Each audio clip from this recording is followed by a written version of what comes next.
eu tive a oportunidade de assistir uma conferência de um economista que não era um economista qualquer. Foi um economista conselheiro do John Fitzgerald Kennedy, assassinado em 64. Mas um conselheiro dele em 62 e 63 para a guerra do Vietnã. E o Kennedy era um democrata, veja bem. Né? E que eu acabei descobrindo, os intelectuais norte-americanos, em termos de geopolítica internacional, eles são muito solidários.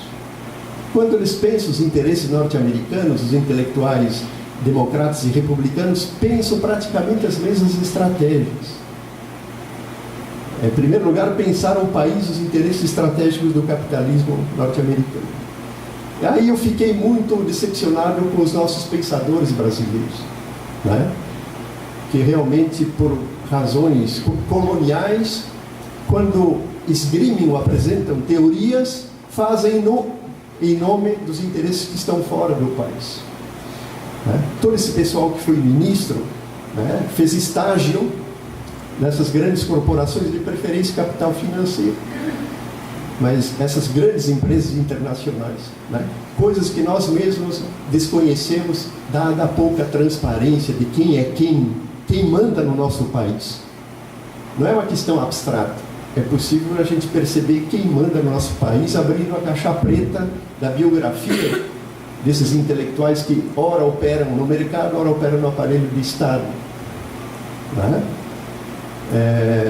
E, em geral, as políticas econômicas do Brasil dependem muito desses think tankers, né, chamados, né, os pensadores, que fazem uma política solidária com aquilo que nós podemos olhar numa perspectiva geopolítica internacional. Walt Whitman Rostow era um pensador já numa fase em que o desenvolvimento era sinônimo de crescimento. Se vocês forem olhar uma palavrinha lá que é meio, eu diria assim, snob, né, no Boaventura de Souza Santos, ele tem uma palavrinha lá, um conceito que diz razão metonímica. Né? Quem assim tem alguma noção da teoria da linguagem, da linguística, né? Vocês sabem que a metonímia, com a metáfora, com a sinébio, que são figuras de linguagem, né? Que representam a maneira de como, pela linguagem, nós falamos da realidade do mundo, por imagens, por, né, alusões, alegorias. E a metonímia é uma forma de reduzir o sentido da realidade a uma dimensão menor, em que a parte vale pelo todo. Né? Esse é o sentido da metonímia. E o Boaventura usa essa expressão quando ele fala no tempo e no espaço, né? A questão do presente.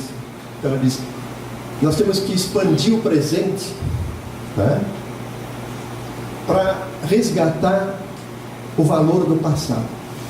E ele está falando aí em questões da ecologia dos saberes, resgatando os saberes das populações locais, das populações tradicionais, né? Em vez de você hipotecar no futuro aquilo que você pensa como sendo melhor em termos de escolhas de desenvolvimento social, você tem que alargar o presente. Né? Ele aplicava muito essa razão metonímica a essa questão do tempo e do espaço. Mas no caso do conceito de desenvolvimento, em termos de pensá-lo como metonímia, como razão metonímica, é você achar que todo o desenvolvimento passa pelo crescimento. E já há 2 anos vocês não estão ouvindo essa balela, né? E a gente, gato escaldado, né, fica se perguntando realmente se é um voo de galinha esse crescimento, se é uma condição histórica do Brasil crescer a taxas tão pequenas, por razões estruturais do próprio capitalismo, que a CEPAL, inclusive, vai fazer uma leitura muito interessante a partir da experiência latino-americana, já um pouco cansada de receber de fora, de como nós temos que nos desenvolver. E o Walt Whitman Rostow nos dizia isso lá em 89. O Walt Whitman Rostow é um autor clássico da economia e foi usado como manual em todas as escolas de economia da América Latina. Inclusive, quando eu vivia no Chile, nós líamos o Walt Whitman Rostow, né? Eu até quando em 89 me encontrei casualmente numa conferência dele, eu pensei que esse senhor vive ainda, porque em geral quando você lê um autor, né, e isso pode acontecer com vocês, você diz, pô, mas esse autor, de repente chega um cara aqui de 80 anos, pô, mas eu li há 20 anos atrás e está vivo ainda, né? E eu tive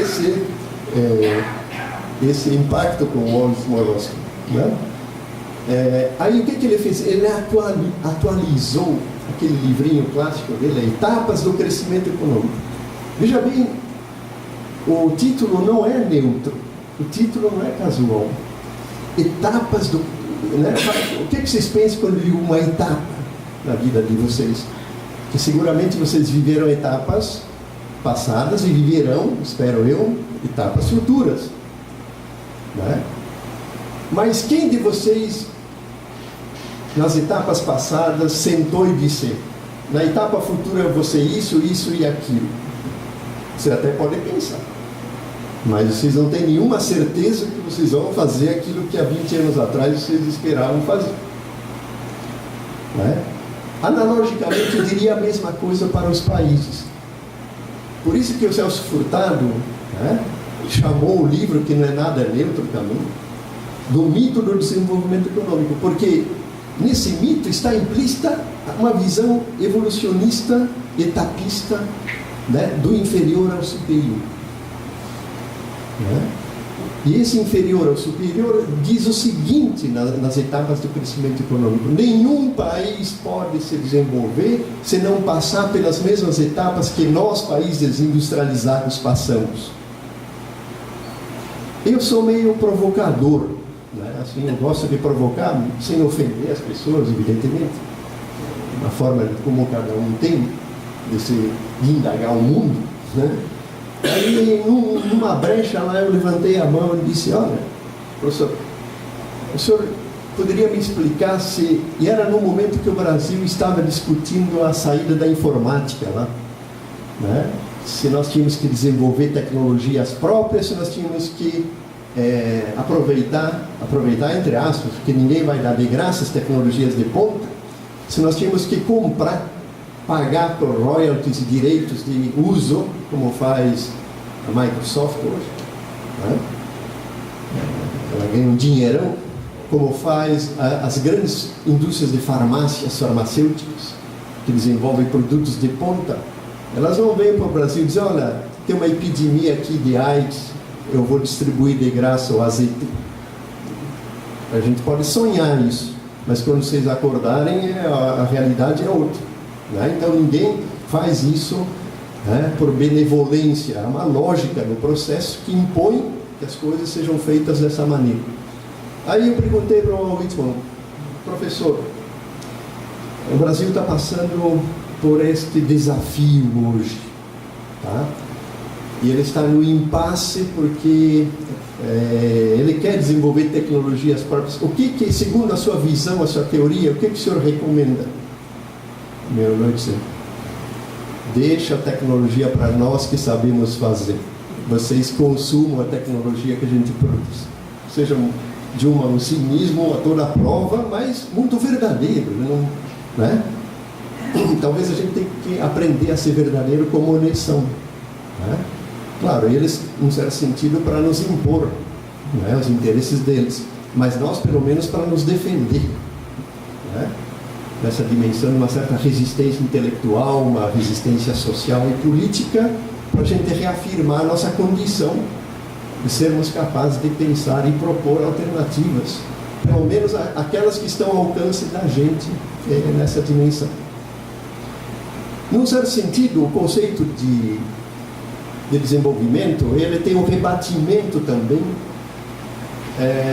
na dimensão que a gente pode chamar societal, ou seja, que mobiliza agentes, atores sociais, né? E eu, às vezes, sempre brinco, porque se você pegar, por exemplo, a história do desenvolvimento do capitalismo à luz da experiência dos países centrais, e se você pegar um clássico lá dos anos 60, chamado Barrington Moore Jr., que vai escrever um livro clássico, esse mais interessante que as etapas do crescimento, né? Se chama Origens Sociais da Democracia e da Ditadura. É um livro fantástico, assim, em termos de organização do pensamento, remetido a experiências históricas de 5 países que atendiam o modelo teórico dele, né? Isso mostra também que os modelos teóricos têm limites ao seu alcance, né? Eu posso colecionar uma série de exemplos que cabem na minha teoria e outras que não cabem, né? Esse é o problema, às vezes, dos modelos. Olha, só cabe essa água aqui e toda essa da garrafa, essa não existe, né? Mas o José pode tomar, para ele vai ser vital tomar essa garrafa de água, né? A mesma coisa é a história dos saberes, né? Invisibilizados, né? Desprezados, considerados como inferiores ou à margem, né? O Barrington Moore Jr., então, ele pega os 5 países lá, ele pega os 3 clássicos que todos nós aprendemos no ensino médio, né? Países que desenvolveram a democracia: França, Inglaterra e Estados Unidos. O que aconteceu de comum nesse país? Isso é um método comparativo, né? Por semelhança e diferença. Até um métodozinho interessante para a gente brincar com a realidade, mas, né? Aí ele disse, o que há de comum? Claro, podia ter trocentas coisas em comum, né? Mas o que chamou a atenção dele, aí entra uma questão da imaginação sociológica também, né? Será que nós temos que ser muito rudes com a realidade e a teoria, né? E não sermos um pouco poetas da realidade? Eu acho que o pesquisador tem que ser, né, como dizia o Wright Mills, que era um sociólogo de esquerda norte-americano, entre muito poucos de esquerda que tinha lá, né? Ele escreveu um livrinho bem interessante, que até sugiro que vocês leiam, chama A Imaginação Sociológica, né? Porque a teoria, a pesquisa é uma aventura, né? Esse é um outro dilema que vocês e nós, como pesquisadores, enfrentamos. Primeiro, você vai com muita certeza para a realidade, achando que você já sabe aquilo que você vai pesquisar. Mas a realidade pega pressas, ela prega peças na gente, né? E você, no meio do caminho, se dá conta, né, no limite extremo, vocês mudam de tema, né? Mas, né, supondo que vocês não mudem de tema, pô, mas eu não tem nada a ver aquilo que eu achava há um ano atrás, dessa realidade, como sendo aquilo que eu esperava que ela fosse, né? Que os ingleses chamam wishful thinking, né? Um pensamento imaginado, né? Um desejo de pensamento, né? E a gente é traído por esse desejo de pensamento, até por comodidade, né? Às vezes a gente é meio preguiçoso, né? E já quer resolver o atalho, né? E, em geral, o caminho de chegada é um caminho tortuoso. Nós não sabemos o que nos espera. Para mim, uma boa pesquisa tem que passar por essa experiência emocional desse tipo, né? Porque se vocês vierem aqui já achando que vocês já têm a resposta para o tema de vocês, né? Cuidado, porque o professor Josué, os professores aqui vão chamar vocês a atenção, dizer, opa, peraí, né? Você tem que ter uma experiência de realidade, colocar a teoria à prova, e às vezes a gente não tem a dimensão dessa teoria exata, né? A gente imagina que conhece determinadas teorias de uma forma ou de outra, mas de repente a gente usa parcialmente, né, essa teoria. Mesmo porque os autores que a gente considera como clássicos, eles já foram visitados por centenas ou milhares de pessoas antes da gente, né? Então, às vezes, a gente tem que ter um certo cuidado sobre os usos que a gente faz da teoria e a partir de que leituras eu estou fazendo dessa leitura. Mas essa digressão minha, porque eu estou falando com vocês que está muito presente os desafios de vocês, como pós-graduandos, acho que é um privilégio ser pós-graduando, né, nesse país, uma oportunidade fantástica de vocês contribuírem para a produção e a construção do conhecimento desse país. E eu acho que vocês têm que pensar o seguinte: vocês serão as pessoas mais capazes de falar dos temas aqui da região do que qualquer gringo que venha de fora, né? Então você já tem uma vantagem muito grande. E essa dimensão de valorizar o local, valorizar aquilo que é singular, que é próprio, só vocês poderão dizer com propriedade, com maior propriedade, né, do que alguém de fora que pensa que pode substituir toda a experiência de vocês, a vivência, né, a cultura. Vocês estão falando da cultura de vocês, né, aquela relação entre o emic e o etic, né? Então, desculpa porque eu derivei para essa reflexão, mas eu não esqueci o que eu ia falar, né? Às vezes eu esqueço, isso é normal, né? O meu estilo é abrir muito parênteses e dificuldade de fechar, mas na vida é assim, né? O que eu não esqueci é que o Barrington Moore justamente usava um modelo que privilegiava a tese dele. Aí ele descobriu aquele fator comum que permitiu que Estados Unidos, Inglaterra e França, como chamados países modelo de uma série de coisas, para o bem e para o mal, ele só pegou para o bem, né? Que era a democracia. Ocorreu um fenômeno comum a eles. Qual foi esse fenômeno comum a eles que permitiu, eu diria assim, soltar o gatilho da democracia como modelo político? Foram as revoluções camponesas. Nos países em que não houve revolução camponesa e luta pela terra e pela reforma agrária, não houve condições de democratizar esse país. Eu, na época, achei uma tese muito interessante, porque justamente no Brasil nunca houve revolução camponesa no sentido forte. Houve resistências camponesas, né? Vocês conhecem a história do Nordeste, as ligas camponesas. Mesmo lá no Sul, né? A luta dos poceiros, a luta pela reforma agrária é uma realidade invisibilizada pelo agronegócio, pelos grandes produtores latifundiários, evidentemente, né? E aí depende do lugar que eu estou vendo a realidade, né? E aí ele pegou os contra-exemplos, né? O Japão, a Alemanha prussiana, em que não houve lutas camponesas, não houve reforma agrária, não houve revolução camponesa, né?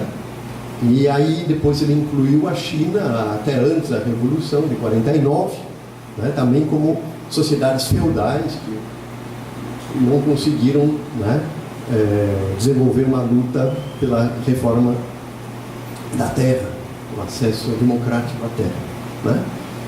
Enfim, eu gostei muito do livro pelas informações fantásticas que ele tem da história de cada um desses países, né? Então o livro, às vezes, vocês podem lê-lo de diferentes ângulos. Eu até estava pouco interessado se ele tinha aprovado efetivamente a tese dele, que é uma tese simplória, se era sentido, né? Mas que inspirou muitos autores, né, a embarcar nesse debate nos anos 60 e 70 para entender o que estava acontecendo, por exemplo, no Brasil e na América Latina, em relação aos modelos dos regimes políticos e aos modelos de desenvolvimento econômico e social no país.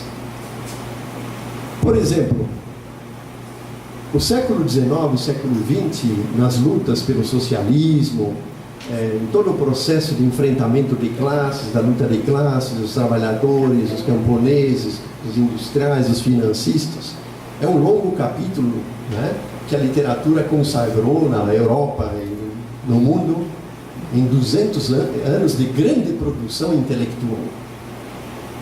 Nós que tínhamos uma certa rebeldia nos anos 60 e 70, visitávamos muito esses autores, que eram o quê? Era o Kautsky, era o Lenin, era o Marx, né? Basicamente, que pensaram o desenvolvimento do capitalismo, né, com novas teorias explicativas, diferentemente das outras teorias que legitimavam o capitalismo, né? Então, num certo sentido, vocês também vão se defrontar com teorias rivais, né? Ou seja, é muito comum, né? Vocês vão ter que fazer a escolha desde que lugar, desde que concepção eu estou percebendo a realidade.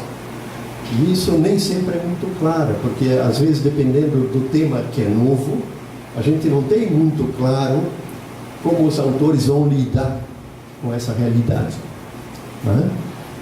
Mas eu estava dizendo que, então, no bojo desse debate teórico conceitual, embarcaram muitos autores para pensar o Brasil e a América Latina.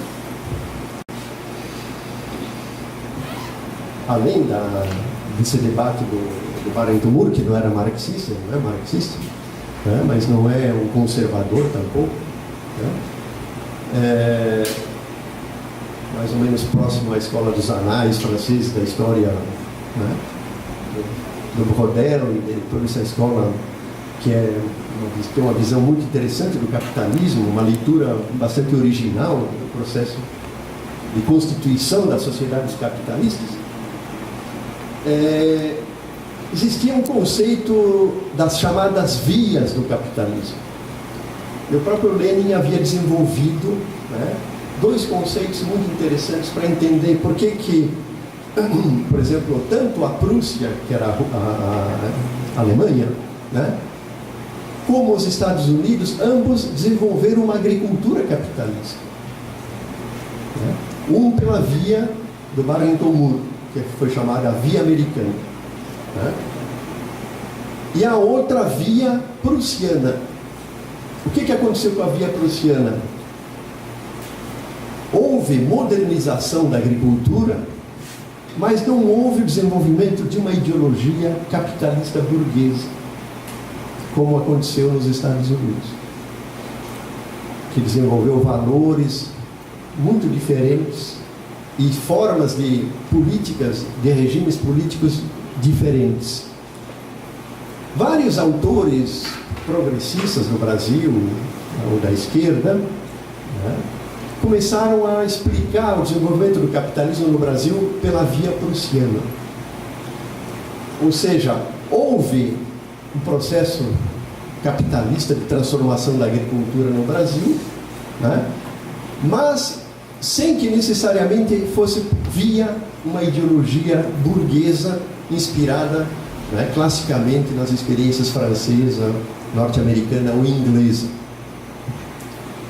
Então, num certo sentido, nós temos aqui uma história de uma oligarquia latifundiária, né, casca-grossa, né, tem uma visão escravocrata do processo de subordinação das classes subalternas, negadora dos direitos sociais dos trabalhadores do campo, né, mas com uma visão hoje muito up to date, né, muito atualizada do capitalismo internacional, né, e que são eles que estão mandando na gente, né, são eles que mandam nesse país, e com mais força dos últimos 2 anos para cá, né? Esse é um comentário meu à parte, não estava no script, mas eu fui construindo, né, o meu caminho.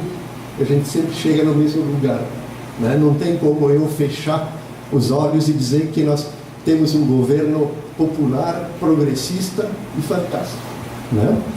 Não sei qual é o pensamento de vocês, não tenho o direito de impor a minha visão, mas eu tenho o privilégio de estar falando para vocês aqui.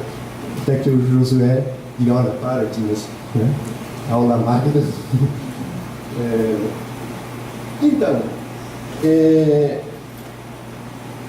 amanhã eu vou tentar explorar alguns aspectos ligados a esta formação de uma modernidade periférica, né? mais vinculada aos processos, eu diria assim,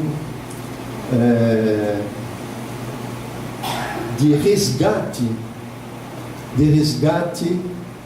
do desperdício do tempo, né? E de aquilo que o Boaventura vai chamar de uma racionalidade preguiçosa, né? Ou de uma indolência do pensamento, e que, ao encaminhar a ideia de desenvolvimento com essa perspectiva hegemônica, né, invisibiliza, né, marginaliza processos de resistência social que não são de menor importância, nem em termos quantitativos, né, e que não permitem se constituir como um polo alternativo, mas que opera com uma racionalidade de resistência e que, consequentemente, se alia a processos muito mais complexos que não são apenas políticos, mas são também de caráter, eu diria assim, meta-epistemológicos. Ou seja, reivindica uma condição de dignidade para o conhecimento e as cosmologias em relação à natureza, em relação aos seus valores como sociedades que não querem se submeter a essa centralidade hegemônica imposta pelo capitalismo.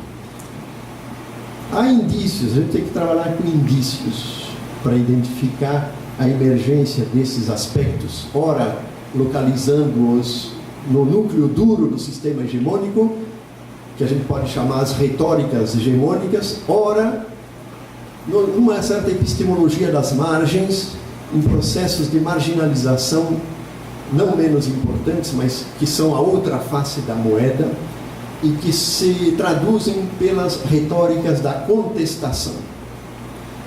Eu fiz um pequeno trabalho de avaliação desses discursos na Rio Mais 20. Como eu trabalho com a questão da sustentabilidade, né, eu fui ver como é que se enunciavam, se produziam discursivamente essas visões de desenvolvimento sustentável a partir do núcleo duro das 180 nações que estavam presentes, instituições do Estado, instituições multilaterais, né? Desde a OMC até o Banco Mundial, né? O FMI, que estavam lá patrocinando esse evento, né?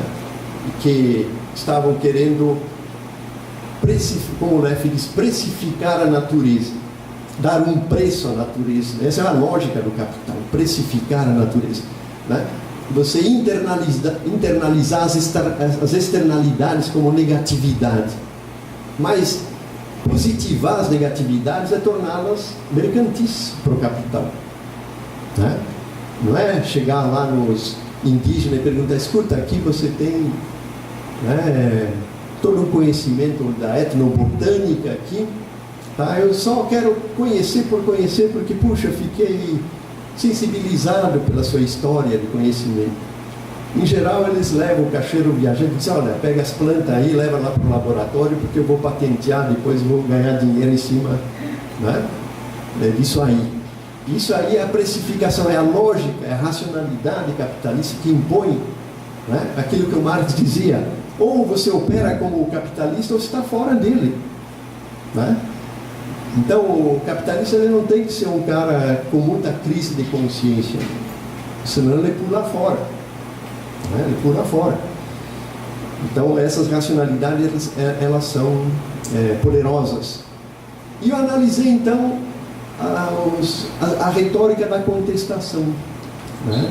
De como atores subalternos, aí já é um conceito que nós teríamos que discutir, não teríamos tempo, mas como é que nós podemos entender a subalternidade como conceito, né, sociológico, antropológico, e de se posicionar politicamente e também, teoricamente, né, diante daquilo que eles estão fazendo uma leitura, a partir da sua leitura diferenciada do modelo hegemônico do que é desenvolvimento sustentável, né? Então, os resultados são muito diversos, os imaginários deles, né, a começar, por exemplo, rejeitando o conceito de mercadoria para a natureza, considerando que a natureza é um bem comum. Ou seja, vocês imaginaram se amanhã eles fazem um cálculo de quanto cada um respira e dizem, olha, eu vou criar uma taxa, tá, para cobrar de você volumetricamente quanto você respirou durante a sua vida o ar. Eu estou falando isso de uma forma pitoresca, mas nada está acontecendo com a água. A água é um bem comum. E amanhã, se os capitalistas tiverem a oportunidade de taxar, né, o nível de respiração de cada um, olha, você consumiu tanto ar durante a sua vida, você, né, vai lá pagar o IPTU do ar, né, qualquer coisa desse tipo, né? Nós estamos sujeitos, né, a essa inércia de uma racionalidade capitalista que nos leva a precificar toda a natureza, né? A Coca-Cola e a Nestlé não querem privatizar o aquífero Guarani, né? A Fama, o encontro das águas em Brasília agora, vocês certamente estão sabendo, né? Não foi justamente tentar discutir todos esses desafios e essas questões. Então, eu confesso que eu preparei a minha fala muito sistematizada. Mas a essa altura da vida, é o seguinte, eu disse, eu não quero dar uma aula, né? Porque dar uma aula é muito pretensioso, porque eu trago um esqueminha aqui e digo, olha, isso aqui é verdade, olha, anotem, hein? Notem, porque, né, isso é aula ruim, mas tem aulas boas também, né? E, claro, essa é uma aula diferente, né, Jesus? Seria muita pretensão, né? Depois eu escrevia para vocês, escuta, eles anotaram tudo lá, eu quero mandar uma pergunta para ver se eles aprenderam, né? Mas eu sou assim, eu acho que na pós-graduação a gente tem que ser reflexivo, irreverente, né? Eu acho que rir dos autores, né? Mesmo aqueles que a gente ama, né? Eu lembro das brincadeiras que nós fizemos com o Jefferson aqui, né, da outra vez, sobre Heidegger. A gente tem que ser um pouco irreverente, né, para poder ver que as teorias, os autores, né, são humanos também, erram, né? A gente tem que ter um certo desconfiômetro com acreditar em demasia naquilo que eles estão nos dizendo, né? Assim, possivelmente como vocês também devem fazer em relação ao que eu estou dizendo para vocês, né? Afinal, as nossas experiências são sempre limitadas, os nossos conhecimentos são limitados, né? Felizmente, por que felizmente? Porque se eu tiver a oportunidade de voltar daqui a um ano, eu quero aprender até lá coisas novas e diferentes para dizer para vocês, né? Então, acho que a gente está sempre, né, num processo de transformação permanente, né? E nada é definitivo, nem sei se a morte é definitiva, para algumas coisas para outras não, possivelmente, né? Mas, enfim, esse é o segredo da vida, é desafiá-la como um contínuo permanente que nos prega peças todos os dias, e certamente para vocês pregará muitas peças boas aqui no processo de formação, porque eu acho que vocês têm excelentes professores, vocês têm um ambiente muito bom, né, de trocas e de espaços de debates e de produção de conhecimento. Eu já cansei demais vocês. Essas são, né, seria uma breve introdução à aula, uma aula inaugural, né? Mas enfim, é isso aí.